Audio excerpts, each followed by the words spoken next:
सो आज का हमारा जो विषय है वो लूसीफर है, इसलिए सब लोग इन वचनों पर ध्यान दें। निकालिए प्रभु का वचन, इफिसियों की पुस्तक, इसका 6 अध्याय और इसका 11वां पद। हम इन पदों पे मनन करेंगे। पिछले लगातार सप्ताहों में हम इन बातों पर मनन करते आ रहे हैं। इफिसियों 6:11।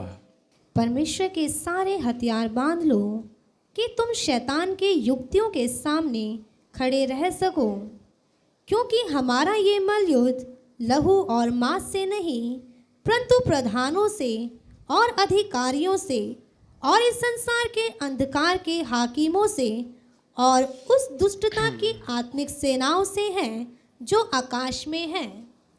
इसीलिए परमेश्वर के सारे हथियार बांध लो कि तुम बुरे दिन में सामना कर सको और सब कुछ पूरा करके स्थिर रह सको। इसीलिए सत्य से अपनी कमर कसकर और धार्मिकता की झिलम पहनकर। बस यहाँ पर वचन में लिखा है, सत्य से अपनी कमर कसकर और धार्मिकता की झिलम पहनकर। पिछले सप्ताहों में हम लोग सीख रहे हैं कि किस प्रकार से एक सैनिक के पास अस्त्र और शस्त्र होते। ध्यान है आप लोगों को। और हम सीख रहे हैं कि धार्मिकता की झिलम, आप लोगों ने पुरानी पिक्चरों में देखा होगा, जब राजाओं महाराजाओं के समय में जो सैनिक हुआ करते थे, उनके पास एक लोहे का टोप होता था और उस टोप के से जुड़ी हुई चेन होती थी, जो उनके कान को, गर्दन को पूरा यूं करके बचाते थे, कवर करते थे, ताकि उनकी गर्दन पर या उनके कान पर अगर कोई भी हथियार, तलवार या तीर लगे तो वो घातक ना बन सके। वचन में लिखा है धार्मिकता की झिलम। हम पिछली बार हम लोगों ने सीखा था कि जो झिलम है वो है धार्मिकता। वो क्या है? आप शैतान के हथियार से कैसे बचोगे? पिछली बार हम सीख रहे थे सत्य से अपनी कमर कसकर, यानी जो व्यक्ति अगर सत्य को जानता है, पहचानता है, तो शैतान उस पर हमला नहीं कर सकता। दूसरा बिंदु हम सीख रहे हैं धार्मिकता की झिलम। पिछली बार भी हम लोगों ने मनन किया था कि धार्मिकता क्या है। आज फिर हम इस बात पर मनन करने जा रहे हैं कि धार्मिकता क्या है। धार्मिकता अगर आपके पास है तो भी शैतान आपको छू नहीं सकता है। ये सारे हम उन शस्त्र के बारे में सीख रहे हैं प्रभु के वचन से, जहाँ पर शैतान आपको छू नहीं सकता, आप पर हमला नहीं कर सकता, अगर ये चीज़ें आपके पास हैं। कई बार लोग मुझे आकर बोलते हैं कि भैया शैतान ने हम पर हमला कर दिया, शैतान हमसे प्रार्थना नहीं करने दे रहा है, हमारे घर में रुकावटें आ रही हैं, समस्याएं आ रही हैं, परंतु ये क्या बात है, शैतान बार बार ऐसा हमला करता है। कई लोग बोलते हैं हम सुसमाचार पे जाते हैं, प्रचार करने जाते हैं, हमारे घर में झगड़े बहुत हो जाते हैं, क्यों कर रहा है ऐसा शैतान? तो जब तक अगर आप इन बातों को सीखेंगे नहीं, समझेंगे नहीं, तो शैतान का जो हमला है वो लगातार आपके ऊपर होता रहेगा। हम सीख रहे हैं धार्मिकता की झिलम। धार्मिकता, ध्यान से सुनो, ऐसा गुण है जो मनुष्य के हाथ में नहीं है, वरन परमेश्वर के हाथ में है पूरी तरह। समझ पा रहे हैं? धार्मिकता मनुष्य अपने कामों से कभी भी हासिल नहीं कर सकता। आप कितना पूजा पाठ कर लें, कितना प्रभु का नाम ले लें, आप सोचें मैं मांस नहीं खाऊंगा, शाकाहार हो जाऊंगा, मुझे धार्मिकता मिल जाएगी, नहीं मिलेगी। आप सोचें मैं फलाना फलाना कपड़ा पहन लूं, सफ़ेद कपड़े पहन लूं, गेरुआ वस्त्र पहन लूं, मुझे धार्मिकता प्राप्त हो जाएगी, नहीं होगी। प्रभु का वचन में लिखा है तुम्हारे धर्म के काम मेरे सामने मैले चिथड़े कपड़ों के समान है। हमारे धर्म के काम प्रभु की नजर में कैसा है? मैले चिथड़े कपड़ों के समान। आप फटे पुराने कपड़े आप घर में रखते हो? नहीं रखते। जैसे ही कपड़ा फटने लगता है, गलने लगता है, आपको पसंद नहीं आता, आजकल वो घूमते हैं ना फेरी पे, बर्तन दे देते हैं पुराने कपड़ों का, तो आप एक बदल लेते हैं। आपको मालूम है पुराना कपड़ा घर में अब खराब हो चुका है, कबाड़ के समान है, हमें इसे फेंकना है। पर ऐसे ही प्रभु की नजर में आपका जो कार्य है ना, परमेश्वर को प्रसन्न करना, वही कबाड़ के समान है, प्रभु को नहीं भाता। आप सोचो मैं शाकाहार हो जाऊंगा, प्रभु को पसंद आएगा, नहीं, प्रभु इससे प्रसन्न नहीं होगा। आप सोचें मैं गेरुआ वस्त्र पहन लूं, वस्त्र कर लूं, नहीं, प्रभु इससे भी प्रसन्न नहीं होगा। आप सोचें मैं दाढ़ी बढ़ा लूं, प्रभु खुश हो जाएगा, नहीं, इससे भी खुश नहीं होगा। आप कुछ भी कर लो, कोई भी काम कर लो, आपके किसी भी कार्य से ये जान लो, सीख लो, प्रभु प्रसन्न नहीं होता है। कई बार हम जब विश्वास में भी आ जाते हैं, हमारे मसीही लोग भी ये सोचते हैं कि हम प्रार्थना करके, उपवास करके स्वर्ग की आशीषों को खरीद लेंगे। एक बार एक बहन मेरे पास नीचे आकर रोने लग गई और कहती, भैया जी प्रभु ने हमें छोड़ दिया है। मैंने कहा आप कैसे कह रहे हो? कह रहे भैया जी मानसी दीदी के द्वारा भविष्यवाणियाँ हुई थी कि नवंबर तक तुम्हें ये आशीष मिल जाएगी। नवंबर तो चला गया, मुझे आशीष ही नहीं मिली, मेरी वो चीज़ पूरी नहीं हुई। मैंने कहा अच्छा चलो कोई बात नहीं। मैंने कहा प्रभु पे विश्वास रखो। रोते रोते कहती हमने तो भविष्यवाणी के लिए भेंट भी दिया था, प्रभु के दास नवीन जोगी आए थे कि बीज बो, हमने तब से सीखा, हमने तो बीज भी बो दिया था, हमने दे दिया। मैंने पूछ लिया बातों बातों में आपने कितना दिया? कह रहे मैंने 100 रुपया दिया था भैया। हालेलुया।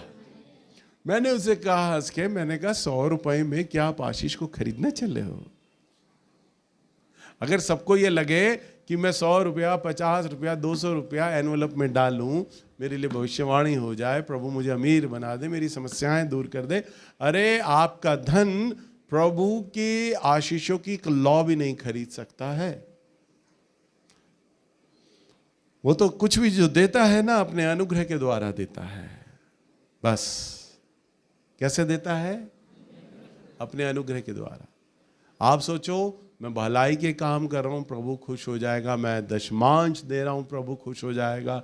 मैं हर संडे आ रहा हूँ, प्रभु खुश हो जाएगा। आपके धर्म के काम के मैले चितड़े कपड़ों के समान हैं, परमेश्वर कहता है। सो आइए हम वचन में देखते हैं। निकालिए परमेश्वर का वचन, रोमियो की किताब, इसका 4 अध्याय, इसका 5 और 6 पद हम देखेंगे।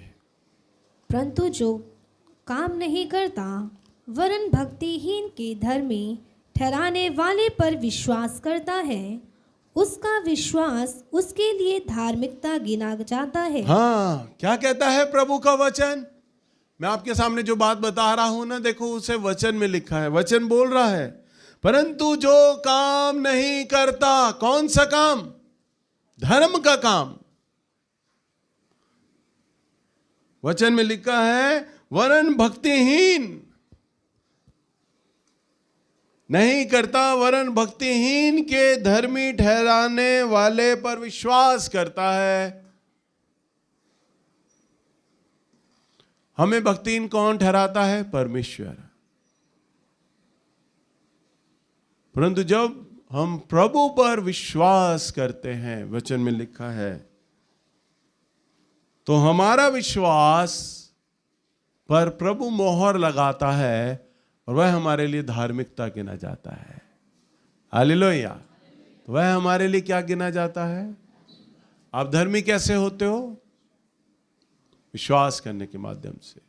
धर्मी कैसे होते हो? अपने कामों के द्वारा नहीं, अपने कार्यों के द्वारा नहीं, प्रभु यीशु के उस बहाए हुए पवित्र लहू पर विश्वास करने के द्वारा आप धर्मी ठहराए जाते हैं। हालेलुया। पिछली बार मैंने उड़ाऊ पुत्र का दृष्टांत दिया था। उड़ाऊ पुत्र में क्या हुआ?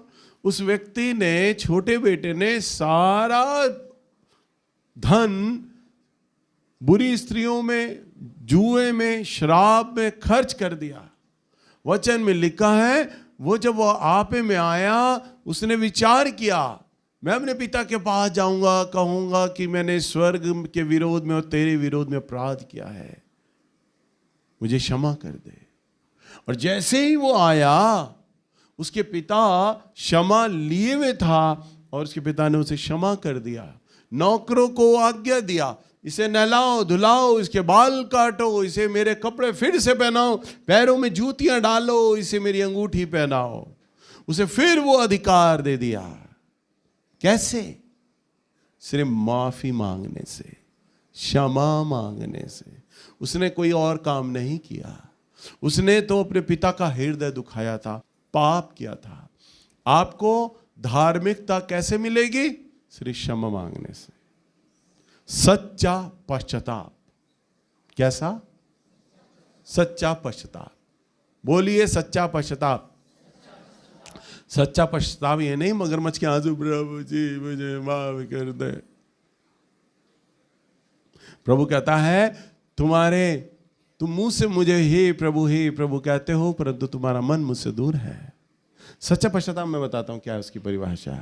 प्रभु यीशु मसीह ने कहा, जो हल पर हाथ रख कर पीछे मुड़कर देखता है वह मेरे राज्य के योग्य नहीं। जब किसान हल पर हाथ रखता है तो क्या करेगा? आगे ही आगे बढ़ता चला जाएगा, पीछे मुड़ के नहीं देखेगा। प्रभु कहता है, जो तुम्हारा पाप था, जितना भी घिनौना था, तुमने किया था, तुमने मुझसे माफी मांगी, अब उसे मत दोहराना। अब उसे मत दोहराना, रिपीट मत करना। हल पर हाथ रखकर पीछे मुड़कर देखे वह मेरे राज्य के योग्य नहीं। आपको अपने उस पाप को छोड़कर वापस उस दशा में नहीं जाना है। समझ पा रहे हैं? जब आप अपने घर की सफाई वगैरह करते हैं, जिस समय जाले वगैरह झाड़ी वाड़ी करते हैं, आप झाड़ू से दीवारें झाड़ते हैं, तो नहा धोकर करते हैं या गंदे कपड़ों में करते हैं? बताओ किस दशा में करते हो? या नहाकर अच्छे से शैम्पू से जब बाल वाल धो लेते हैं और उसके बाद सेंट वेंट लगा लेते हैं, अच्छे साफ कपड़े पहन लेते हैं, फिर सोचते हैं अरे जाले रह गए, जाले साफ कर दूं। आप करोगे तब जाले साफ? क्यों नहीं करोगे? बताओ क्यों नहीं करोगे? आवाज नहीं है? हैं बोलो। हैं? गंदे हो जाओगे तुम। मेरे प्रभु का लहू ही ऐसा है, एक बार धुल गए ना फिर गंदगी में मत जाना। जो झाड़ा पोछी, जो गंदगी आपने पहले करनी है और कर चुके हो, बस एक बार धुले, एक बार उसके लहू से स्नान किया, वापस नहीं जाना। हल पर हाथ रखकर पीछे मुड़कर देखे वे मेरे राज्य के योग्य नहीं है। तो जब आपको प्रभु क्षमा करता है तब आपको धार्मिकता मिलती है। परंतु धार्मिकता मिलने का कंडीशन क्या है? सच्चा पश्चाताप। सच्चा पश्चाताप कौन सा? मुड़कर नहीं जाना, मुड़कर नहीं जाना वापस। जो मुड़कर जाएगा ना पीछे, शैतान उसे पकड़ लेगा। शैतान उसे क्या करेगा? पकड़ लेगा। आपकी पुरानी बातों में, आपकी पुरानी चीजों में, पुरानी चाल में आपको फंसाएगा। शैतान का सबसे सरल तरीका आपको पाप में गिराने का पता है क्या होता है? जिस चीज में आप पहले लिप्त थे ना, वही चीजें आपकी रिपीट करेगा। एक शराब को शराब से छुड़ाने के लिए अगर एक आदमी शराब को छोड़ दे, 15 दिन ना पिए, 1 महीना ना पिए, तो शैतान उसके सामने धर्मी लोगों को नहीं लाएगा, वो उन लोगों को लाएगा जिनके साथ वो शराब पिया करता था।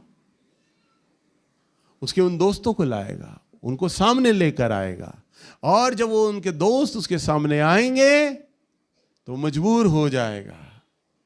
चाहे उसने कितना ही प्रण रखा हो, 1 महीना हो गया मैंने अब शराब नहीं पीनी, परंतु अपने वही पुराने दोस्तों को जो जिनके साथ वो खाता पीता था, उन्हें देखकर उसका मन बदल जाएगा, उसका प्रण टूट जाएगा, फिर वो शराब पीने लगेगा।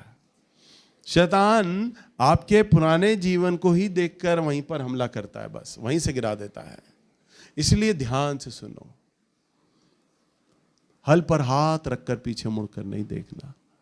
जब तक आप आगे बढ़ रहे हो, धार्मिकता आपके पास है। जब तक आप आगे बढ़ रहे हो।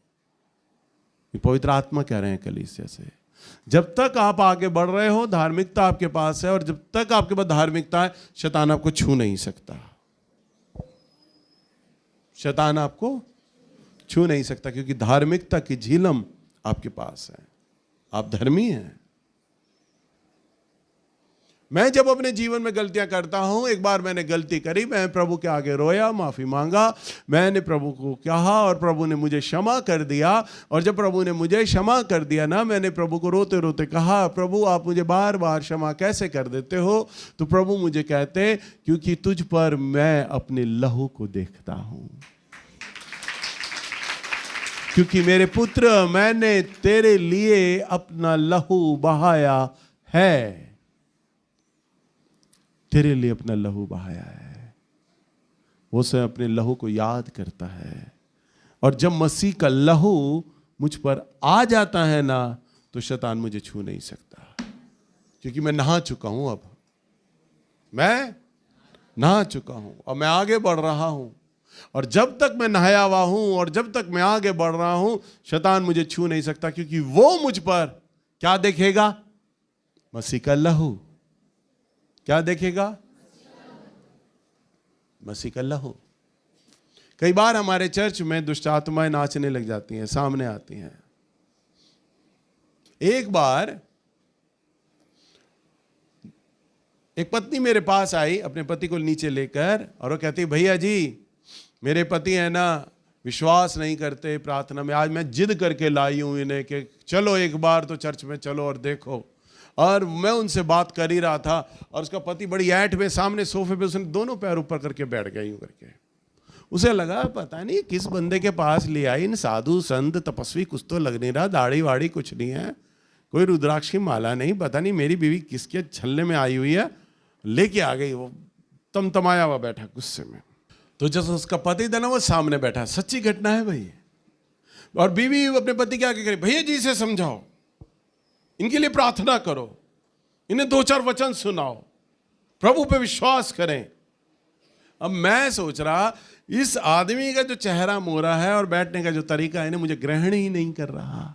इसके मन में तो नकारात्मक बातें भरी हुई हैं, विचार कर रहा है। अब मैं उसे क्या बताऊं, क्या बोलूं? वो रिसीव करने के मूड में ही नहीं है, क्या बताऊं वैसे? कह रही आज मैंने चर्च में लाई हूं, मैं दिखाना चाहती हूं प्रभु का काम क्या है। तो कह रहे अच्छा। अब मैं बात सुन ही रहा था, तभी एक बहन और अंदर आई और उसने कहा, भैया आप मेरी बेटी के लिए प्रार्थना कर दो, उसके ऊपर कुछ समस्या है, आप प्रार्थना कर दो, उसे डर लगता है। मैंने कहा लाओ। उसकी बहन आ गई सामने, छोटी बहन, और जैसे आई वो छोटी बहन, उस बंदे ने देखा उन दोनों औरतों को खड़ा हुआ, उसने कहा ले ये भी पागल हो रही है मेरी बीवी की तरह, यूं करके देख रहा, बैठे बैठे वही देख रहा। मैंने उसका चेहरा देख लिया, मैंने कहा अच्छा तू भी यही सोच रहा है ना। और वो बहन आई और वो एक कदम बढ़ी थी, पट से नीचे गिरी और चीखने और चिल्लाने लग गई, और उसने मेरे पैरों को पकड़ लिया और कहती अब मैं इसे परेशान नहीं करूंगी, मैं जा रही हूं। उसने बोला। उसके पति ने देखा ये क्या हुआ, अभी ये तो अच्छी नॉर्मल आई थी, अचानक भूत इसमें कहां से आ गया, इस बंदे के पैर क्यों पकड़ लिए, रोई जा रही है, मुझे माफ कर दो मैं छोड़ के जाऊंगी। बंदे ने पैर नीचे करे, आराम से बैठ गया। मैंने कहा हो गया तेरा रिसीव, हालेलुया। दुष्ट आत्मा को देखते ही सोचा कोई तांत्रिक बाबा होता तो अभी लगा रहता बाल नोचने में, चिमटा बजाने में, इसने तो कुछ भी बजाया नहीं, आराम से बैठा, और दुष्ट आत्मा बोल रही है मैं छोड़ के जा रही हूं। मालूम है उस दुष्ट आत्मा ने क्या पहचाना? मसीह का लहू। बस दुष्ट आत्माएं पहचान लेती हैं, देख लेती हैं इस व्यक्ति पे मसीह का लहू है। वो लंबाई चौड़ाई नहीं देखती कि 6 फुट का है ना, मसीह का लहू देखती है बस वो। और मनुष्य जो है ना वो उस लहू को नहीं देख पाता। परंतु जब वो लड़की चिल्लाई, उसने देखा अरे वास्तव में इसके पास कोई ना कोई पावर है, कोई ना कोई शक्ति है। अचानक लड़की नॉर्मल आई थी, दुष्ट आत्मा एकदम आई, इस पर आई, कुछ सेकंड के लिए आई और उसके पैर पकड़े और उसने कहा मैं छोड़ कर जा रही हूं, मुझे परेशान मत करो, और चली गई, नॉर्मल हो गई और वो खड़ी भी हो गई और उसने कहा भैया जी धन्यवाद, मैं छुटकारा पा गई। हालेलुया। मैं इससे पहले सोचूं दुष्ट आत्मा कब आई कब गई, पता ही नहीं चला। हालेलुया।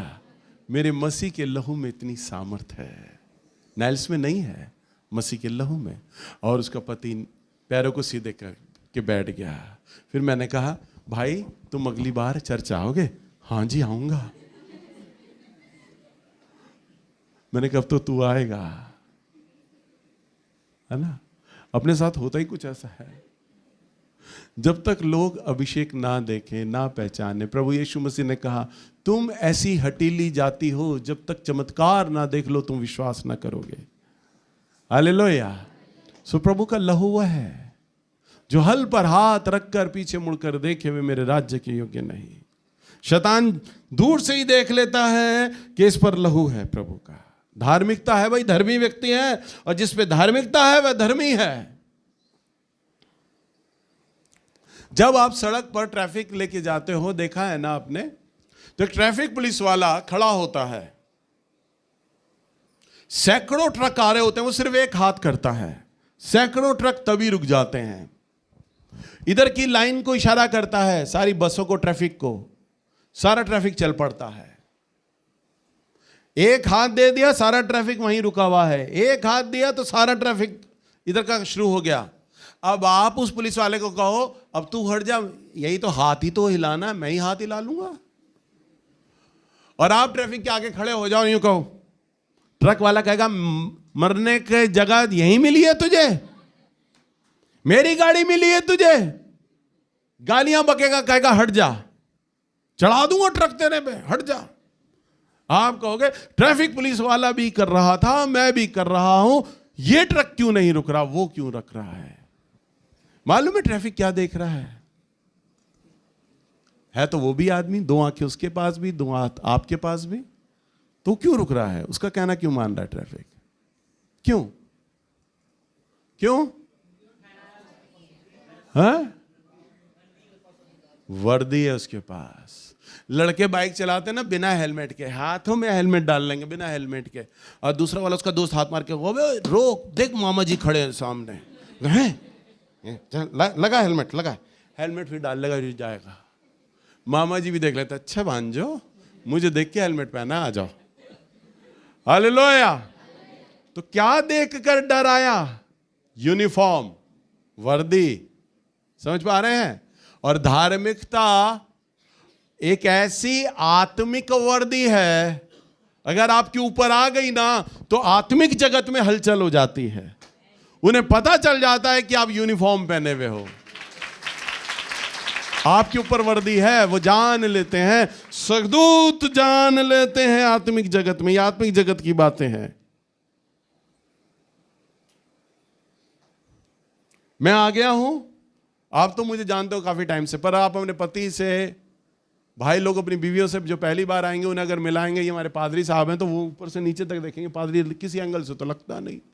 हम तो पिक्चरों में देखते हैं, सफेद यूनिफॉर्म पहना होता है, बड़ा सा क्रूस होता है, काला पट्टा होता है, और कहता माय सन। तो ऐसा तो पादरी है नहीं, ये कैसे है? पर मेरे पास तो वो यूनिफॉर्म है जो आत्मिक जगत में जो शैतान देख लेता है, पहचान लेता है कि ये धार्मिकता का यूनिफॉर्म धारण किए हुए है। तब आपको दुष्ट आत्माओं से पूछने की या सवाल जवाब करने की जरूरत नहीं होती, तो कौन है, कहां से आई है, क्यों आई है, क्यों नहीं जा रही। दुष्ट आत्माएं रिश्तेदार थोड़ी ना है जिनसे तुम बात करोगे। उन्हें तो डांटो, सिर्फ बोलो यीशु के नाम में हम आज्ञा देते हैं, छोड़कर चली जा। और डांटने की भी आज्ञा बहुत कम पड़ेगी, तुम सामने आए वो देख के ही भाग जाएगी, क्योंकि यूनिफॉर्म है। हालेलुया। समझ पा रहे हैं? यूनिफॉर्म पहना हुआ है आपने धार्मिकता का, और उसको देखकर दुष्ट आत्माएं चली जाएंगी। आप जादू टोने के पास आकर खड़े हो जाओगे ना, सामने वाले के ऊपर जादू टोना होगा, और आप जाकर सिर्फ नॉर्मली खड़े हो गए ना, आपकी उपस्थिति से, आपकी प्रेजेंस से जो जादू टोना पहने हुए उस औरत पे होगा ना, वो जादू टोने की दुष्ट आत्माएं छोड़कर चली जाएंगी उसे। तुझे मालूम नहीं तो किसके पास जाके खड़ी हो गई थी। यूनिफॉर्म पहना हुआ है उसने धार्मिकता का। मसीह का लहू है उस पर, उस बहन पर, उस भाई पर लहू है। आपको घबराने की, डरने की जरूरत नहीं है। धार्मिकता में इतनी सामर्थ है, शैतान आपको छू नहीं सकता, छू नहीं सकता है। बस आपको अपनी धार्मिकता में बने रहने की आवश्यकता है। हालेलुया। कई बार लोग मेरे पास आते हैं और कहते हैं, भैया हमारा घर का खर्च अच्छा नहीं चलता। ज्यादातर आप लोगों के पास पैसों की समस्याएं रहती हैं, ज्यादातर। कईयों के पास अच्छा रोजगार नहीं है, नौकरियां नहीं हैं, धन का अभाव है, पैसों का अभाव है। अगर आप आत्मिक जगत पर ध्यान दें, ये जो वचन आप सुनते हैं ना, ये आत्मिक जगत की बातें हैं। अगर आप आत्मिक जगत पर ध्यान दें तो कभी भी भौतिकवाद में, यानी पृथ्वी पर, आपको दिक्कत नहीं आएगा। आपको अगर भौतिकवाद में, जगत में अगर दिक्कत आ रहा है तो इसलिए आ रहा है क्योंकि आप आत्मिक जगत पर ध्यान नहीं दे रहे। समझ पा रहे हैं आप लोग? अभी मैं अपने कलीसिया के एक प्रचारक को बता रहा था, सिखा रहा मैं उन्हें, मेरे साथ बैठे हुए मैं उन्हें बोल रहा, मेरे कलीसिया के बहुत पुराने प्रचारक हैं, दोनों पति पत्नी आए हुए थे मेरे पास। मैं उन्हें सिखा रहा, बता रहा, मैं उन्हें बोल रहा, मैंने कहा बेटा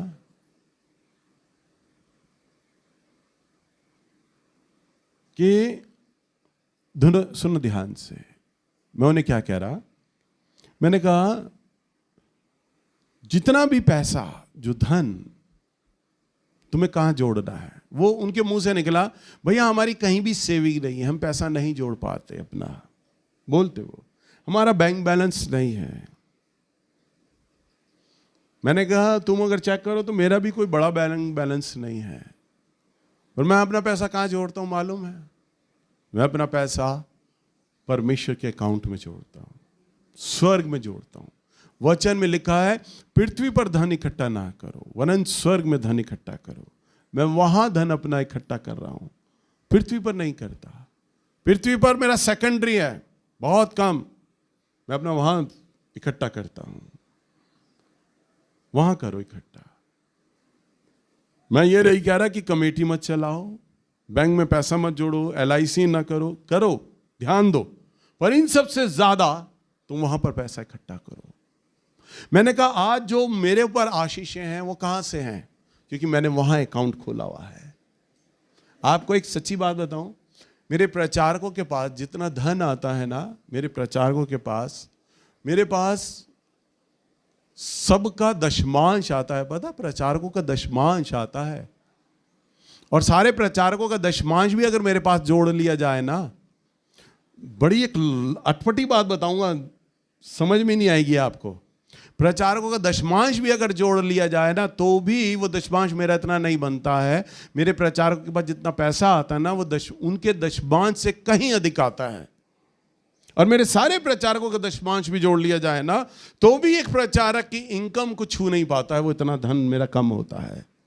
और मेरे जो खर्चे हैं, मेरे प्रचारकों से कहीं ज्यादा खर्चे हैं।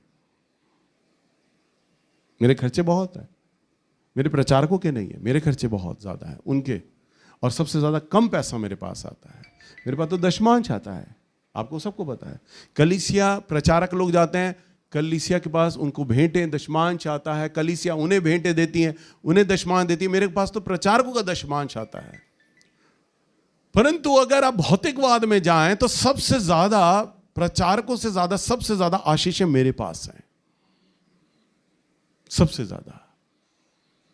अच्छे कपड़े पहन पा रहा हूं, अच्छे घर में रह पा रहा हूं, अच्छी गाड़ियां हैं मेरे पास, सामान है मेरे पास। क्या कारण है? उनके पास पैसा है, मेरे पास पैसा कम है। उनके पास वो आशीषें नहीं है जो मेरे पास है। क्यों है? सिंपल, पैसा कम होने के बावजूद मेरे पास सबसे ज्यादा आशीष है। क्यों? क्योंकि मैंने अकाउंट वहां खोला हुआ है, अकाउंट वहां खोला हुआ है। मैं वहां की चिंता करता हूं, पृथ्वी की नहीं करता। और इसलिए प्रभु, जब मैं वहां की चिंता करता हूं ना, मेरा प्रभु पृथ्वी की सारी मेरी भरपूरी को पूरा करता है, कमी नहीं होने देता। हालेलुया। अभी 2-3 महीने से मेरे खर्चे इतने बढ़ गए, मैं ऑनलाइन ट्रांजैक्शन कर रहा हूं, सारी ऑनलाइन ट्रांजैक्शन कर रहा हूं। आप मेरा बैंक का स्टेटमेंट देखिए, मैं हर महीने ऑनलाइन ट्रांजैक्शन करने के लिए मैं गवाही के रूप में बता रहा हूं, मैं 1,00,000-1,25,00,000 रुपए बैंक में डालता हूं अपने हाथ से, मेरे अकाउंट में जाता है 1,00,000-1,25,00,000। कैश तो अलग खर्च होता है, 1,00,000-1,25,00,000 रुपए मैं अपने अकाउंट में डालता हूं हर महीने ऑनलाइन ट्रांजैक्शन के लिए, और वो खर्च होता है। कहां से आ रहा है पैसा मुझे समझ नहीं आता। प्रचारक लोग तो मुझे दशमांश ही देते हैं, कहां से प्रभु मेरे इंतजाम कर देता है सारी चीजें, मुझे भी नहीं पता। मेरी कितनी जरूरतें हैं पता ही नहीं, प्रभु सारी जरूरतें वो पूरी कर रहा है। हालेलुया। क्योंकि जब आप अकाउंट पर ध्यान देते हैं, जब आप उस धर्मी ठहराने वाले पर ध्यान देते हैं। आइए हम वचन निकालें, मत्ती की किताब 6 अध्याय। इसीलिए पहले तुम परमेश्वर के राज्य और उसके धर्म की खोज करो, तो ये सब वस्तुएं भी तुम्हें मिल जाएंगी। बस क्या लिखा है, क्या लिखा है? पहले तुम उसके राज्य और उसके धर्म की खोज करो। क्या खोजना है? मैं आपको क्या कह रहा था, आत्मिक जगत पे जाओ आप, भौतिक पे नहीं, आत्मिक पे। प्रभु भी आत्मिक बातें कहता है, पहले तुम उसके राज्य और उसके धर्म की खोज करो, फिर भौतिकवाद में आता है, संसार में आता है, तब तुम्हें ये वस्तुएं मिल जाएंगी। तब तुम्हें ये संसार की वस्तुएं कब मिलेगी? पहले उसके राज्य और उसके धर्म की खोज करनी है। परंतु आप पहले क्या खोजते हो? उल्टा कर देते हो। पहले आप भौतिकवाद को खोजते हो, बाद में राज्य है, बाद में प्रभु का धर्म और राज्य खोजेंगे, टाइम मिलेगा तो।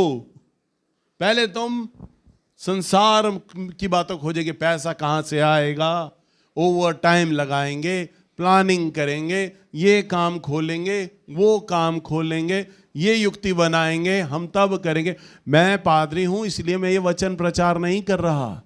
ये वचन मैं इसलिए प्रचार कर रहा हूं क्योंकि ये वचन मेरा अनुभव है, ये वचन मेरी गवाही है, ये वचन मुझे बहुत ही अच्छा लगता है, ये वचन मेरा जीवन है।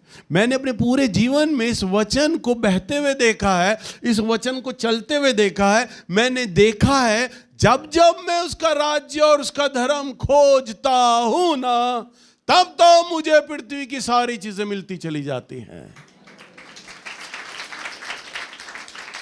इसलिए मैं सबसे बड़ा मूर्ख तब हूंगा जब मैं भौतिकवाद में जाऊंगा और वचन और राज्य को पीछे कर दूंगा।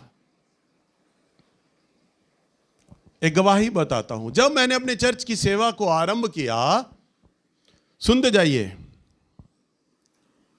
मैंने 7 दिन का प्रभु की आत्मा ने मुझे बोला तू 7 दिन के उपवास कर। तब मेरे पास प्रचारक नहीं थे, मेरी कलीसियाएं बन चुकी थी, कई जगहों पर मेरी कलीसियाएं बन चुकी थी। बाबा कॉलोनी, बराड़ी, तोमर कॉलोनी, आजादपुर, भलसवा, जहांगीरपुरी, संगम विहार, ये सारी कलीसियाएं मैं बना चुका था। छोटी छोटी कलीसियाएं थी, मैं बना चुका था।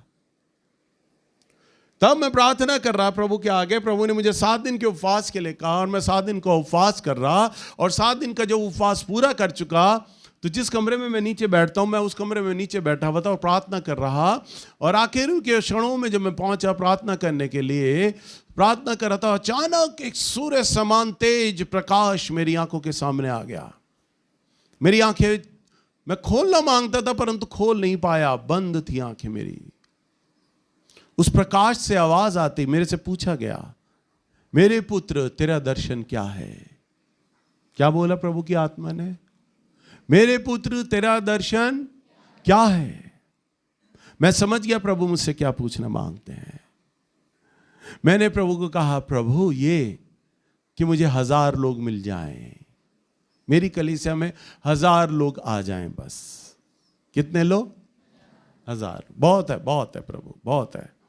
प्रभु ने कहा मेरे पुत्र, जो दर्शन मैंने तेरे लिए रखा है, यदि मैं तुझे बताऊं तो तू विश्वास ना करेगा। प्रभु ने कहा, जो दर्शन मैंने तेरे लिए रखा है, यदि मैं बताऊं तो तू विश्वास ना करेगा। मैंने प्रभु को कहा, प्रभु आपका दर्शन क्या है, मुझे बताइए। प्रभु ने कहा, मैं तुझे दिल्ली की जागृति में खड़ा करना चाहता हूं, क्या तू खड़ा होगा? मैंने कहा, हां प्रभु जी, यदि आप चाहते हैं तो मैं तैयार हूं। परंतु मैंने प्रभु के आगे सवाल रखा, प्रभु आप मुझे इतना बहुमूल्य अवसर क्यों दे रहे हैं? कई प्रचारक हैं, कई पास्टर हैं, आपने उन्हें अवसर क्यों नहीं दिया? प्रभु ने कहा, मैंने तेरे उस मेहनत को देखा है जो तूने बड़े प्यार से मेरे लिए की है, इसलिए मैं तुझे अवसर देता हूं। क्या तू खड़ा होगा? मैंने कहा, प्रभु यदि आप चाहते हैं तो मैं तैयार हूं। तो प्रभु ने कहा, अब से तेरी सेवा प्रचार की ना होगी, वरन तेरी सेवा प्रार्थना की होगी। तू अपने समान प्रचारकों को चुन और उन्हें तू अपने क्षेत्र दे दे, और उन्हें कहना कि वे वहां का दशमांश और भेंटें लिया करेंगे, तू मत लेना। वे अपने क्षेत्र का दशमांश और भेंटों का दशमांश तुझे दिया करेंगे, प्रभु ने मुझे कहा। और अब तू प्रचार में मत जाना। जो प्रभु ने मुझसे कहा, तब उस समय मालूम है सारी क्षेत्रों का दशमांश भेंटे मुझे कितना आता था? मुश्किल से 2000 रुपए। कितना आता था? मेरी शादी हो चुकी थी, शानू हो चुका था पैदा। 2000 रुपए कुछ भी नहीं थे उस वक्त। अंजू की मम्मी यहां नहीं है, नहीं तो उनसे पूछना। जब मैं संगम विहार की प्रार्थना करके खत्म करता था, जब मैं पुष्टे पे आता था, मुझे सब लोग भेंट देते थे। मालूम है कितना? कोई 2 रुपए का सिक्का दे रहा है, कोई 5 रुपया दे रहा है, ऐसे वो औरतें देती थी। और कुल मिला के 25-30 रुपए आते थे वो भेंट लेके संगम विहार से मैं नीचे आता था। मेरी सारी जो जेब रेजगारी से भर जाती थी। ऐसी तोमर कॉलोनी में होता था, ऐसी भेंट, और सारा भेंट मिला के मुश्किल से 2000 पहुंचता था। उस 2000 से मैं, मेरी पत्नी और मेरे बच्चे का मैं खर्चा किसी तरह चला रहा था। प्रभु ने क्या कहा? अब तू दे दे, अब तू क्या कर, दूसरों को दे दे। बुद्धि से, मानवीय दृष्टि से सोचो, जो 2000 रुपये आ रहा है, जो मैं प्रचारकों को दे दूंगा, अब तो वो उनके पास चला जाएगा। अब तो मुझे दशमांश मिलेगा, यानी 2000 का 200, और 200 रुपये मिलेगा तो 200 रुपये से मेरा खर्चा क्या चलेगा? समझ पा रहे हैं आप लोग? समझ पा रहे हैं? परंतु मैंने अपने प्रभु पर विश्वास किया, और मैंने जाके सारे प्रचारक लड़के लड़कियों को पकड़ा, और मैंने अपने साथ, तब ये प्रचारक भी नहीं थे, प्रचारक लोग विश्वास करते थे प्रभु पे, ईमानदार थे। तब मैंने एक लड़के को पकड़ा, इसमें कलीसिया में गया, और मैंने कहा, बेटा ये क्षेत्र मैं तुझे देता हूं। मैंने कलीसिया को कहा, मैंने कहा ये दशमांश और बेटे तुम इन्हें देना, मुझे मत देना, मुझे इनका दशमांश मिलेगा। मेरे प्रभु ने कहा, और मैं अब नहीं आऊंगा तुम्हारे एरिया में, क्योंकि प्रभु ने मुझे मना कर दिया है, अब ये आया करेंगे। सारी कलीसिया मैंने, जो मेरे चर्च में अच्छे विश्वास करने वाले लड़के लड़कियां थे ना, जिन्हें आज आप पास्टर प्रचारक समझते हैं, मैंने उन्हें दे दिया। अब मुझे उनका दशमांश आने लग गया। मैंने प्रभु की आज्ञा का पालन किया, और प्रभु बहना आरंभ हो गए।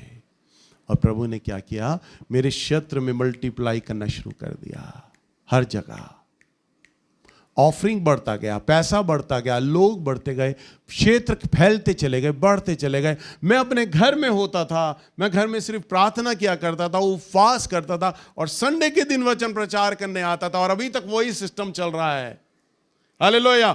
मेरी कलीसिया के क्षेत्र परिवार कैसे फैल रहे हैं, कहां बढ़ रहे हैं, कहां उपवास प्रार्थना हो रही है, कहां लोगों की काउंसलिंग होती है, मुझे पता ही नहीं चलता। परंतु मेरी कलीसिया को मेरे परमेश्वर ने संभाला हुआ है।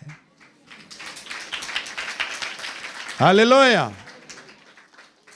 कहां 2000 के बाद 200 आना चाहिए था, 200 के बाद तो आज मैं आपको बता रहा हूं कि 1 लाख रुपया तो मैं अपने हाथ से डालता हूं अपने अकाउंट में। कैसे? यह आत्मिक जगत है। मैंने अपने प्रभु की उस आज्ञा का पालन किया ना। मैंने आपको क्या कहा? मेरे सारे प्रचारकों से ज्यादा आशीष प्रभु ने मुझे क्यों दिया? क्योंकि मैंने आत्मिक जगत का पालन किया। अगर मैं कहता, मेरी कलीसिया का एक लड़का टूट कर गया, उसने मुझे बोला, वो दूसरे चर्च जाने लग गया। उसने मुझे पता है क्या कहा, भैया आपको एक बात कहूँ, वो जो पास्टर है ना, उन्होंने भी प्रचारक रखे हुए हैं, और वो अपने हर प्रचारक को मालूम है तनख्वाह देते हैं, किसी को 7,000, किसी को 8,000, और सबके हाथों में उन्होंने कॉपियां दे रखी हैं कि कलीसिया में जो दशमांश देगा उसका दशमांश ले देना, रसीद काट के दे देना, भेंट दे देगा, भेंट काट के दे देना, रसीद सारा मेन पास्टर को जाता है। भैया आज आपके पास अगर आ रहा होता तो आप आज किराए के मकान में ना होते, आपके पास अपना मकान होता, आप कोठी बना लेते, सारा दशमांश भेंट आता, और प्रचारकों को आप 8-8, 10-10 हजार देते आप, वो उस पास्टर की तरह। मैंने कहा नहीं, मैंने कहा मुझे पवित्र आत्मा ने जैसा बोला मैं वैसा कर रहा हूं, और प्रभु मुझे किराए के मकान से लेकर अपने मकान में ले आया। हालेलुया। और मेरे बेटे शारोन को प्रभु ने बोला है 2 साल के भीतर ही मैं तुम्हें एक बड़ा मकान को देने जा रहा हूं। प्रॉफिट नवीन जोगी के द्वारा कहा, सन 2023 के लास्ट में इस हॉल का 4 गुना बड़ा हॉल प्रभु आपको देने जा रहा है। हालेलुया। कहां से वो आशीषें आ रही हैं? आज मेरे प्रचारक लोग जो आशीषें पाल लेते हैं और वो आशीषें मुझे दिखाते हैं ना, तो मुझे बड़ी खुशी मिलती है। मैं सोचता हूं इतनी तनख्वाह अगर मैं इनकी रखता भी ना, तो ना ये ले पाते और ना मैं कुछ ले पाता और ना मैं प्रभु को धन्यवाद दे पाता। तो जब आत्मिक जगत की ओर ध्यान दिया, आत्मिक जगत की ओर आए, तब परमेश्वर ने सारी बातों को फुलफिल कर दिया। हालेलुया। जब मेरे प्रचारक मेरे साथ जुड़े, तब इन सब के जीवन में धन की समस्याएं होती थी, धन का अभाव होता था। ये मेरे आगे रखते थे, हम सेवा तो कर रहे हैं भैया, परंतु परिवार के लोग जोर दे रहे हैं कि तुम नौकरी करो, नौकरी करो, नौकरी करो, हमें पैसा चाहिए, हमारी ज़रूरतें हैं और सेवा से हमें इतना पैसा नहीं आ रहा, अब हम क्या करें। मैं प्रभु के साथ बैठा, मैंने प्रभु को कहा, प्रभु जी ऐसी समस्या आ रही है, अब क्या करें। प्रभु ने कहा इनके लिए एक दिन ठहरा कि ये सब मिलके प्रार्थना करें, तेरे संग मिलके, और उपवास करें, और जब वो आएंगे तो उनके जीवन में धन का अभाव ना होगा। तब से लेकर अब तक हम अपनी सोमवार की प्रार्थना रखते हैं। हमारे सारे प्रचारक इकट्ठा होते हैं और प्रार्थना करते हैं, और उस सोमवार के जुड़ने का वो प्रभाव होता है कि मेरे प्रचारकों के जीवन में, किसी के जीवन में भी धन का समस्या प्रभु नहीं होने देता है। हालेलुया। पहले तुम उसके राज्य और उसके धर्म की खोज करो, तो ये सब वस्तुएं तुम्हें मिल जाएंगी। जब आप प्रभु के राज्य और उसके धर्म की खोज करना आरंभ कर देते हैं, तब आपको भौतिकवाद में समस्या नहीं रहती। अगर आज आपके जीवन में, इस संसार में धन का, पैसों की कमी घटी है, सामान का अभाव है, समस्याएं हैं, तो इसलिए है क्योंकि अभी वो आपका वो चीज सुधरा नहीं है। उसे ठीक कर लीजिए, वहां अकाउंट खोलिए, वहां पे जतन कीजिए, वहां सेवाएं दीजिए। जब वहां करेंगे तो ये अपने आप सुधर जाएगा, गारंटी है आपकी। मैं बाइबल के अंदर प्रभु के वचन में होके आपको 1000% गारंटी देता हूं, 100% नहीं, गारंटी देता हूं। नहीं टलेगा, आपका जीवन सुधर जाएगा, सरल बहाव आ जाएगा आपके जीवन में।